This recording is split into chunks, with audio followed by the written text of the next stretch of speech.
Well, I mean, whether it's historical or contemporary, I think understanding the context in which the book is written can really help, especially if you're really trying to understand a book. So, Yeah. I mean, that's one of the reasons I like going to conferences and hearing authors speak, because often they explain something to you.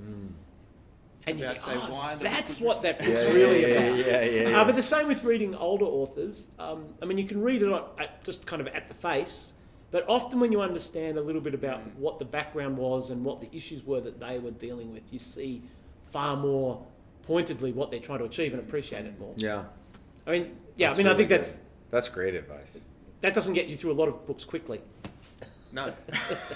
I would say, though, building on that, I would say in some ways read, as a bookstore, this may discourage you, but I would say buy a lot, but probably read less, but read it well, you know. Yes.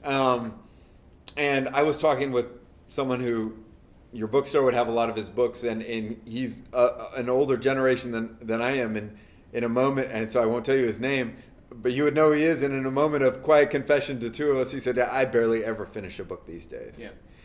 But actually, it was really helpful for me to hear that, because it depends on the book, but how many books do deserve cover-to-cover reads?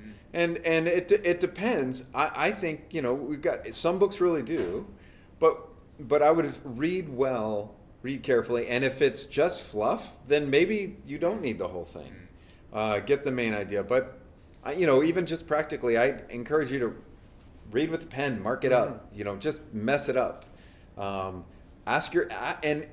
don't romanticize people. Allow yourself to disagree, and maybe let them win you over. But I do think there's some danger of romanticizing or celebrityism and some of that. So engage. You're a fellow reader of the Bible. You have the Spirit of God in you. You're part of God's church. So, but what is in there that's really so? Yeah. And that's really what a book is, isn't it? It should be a dialogue. Yeah, that's right. The author's trying to convince you of something, and you can wrestle with that. That's right. That's right.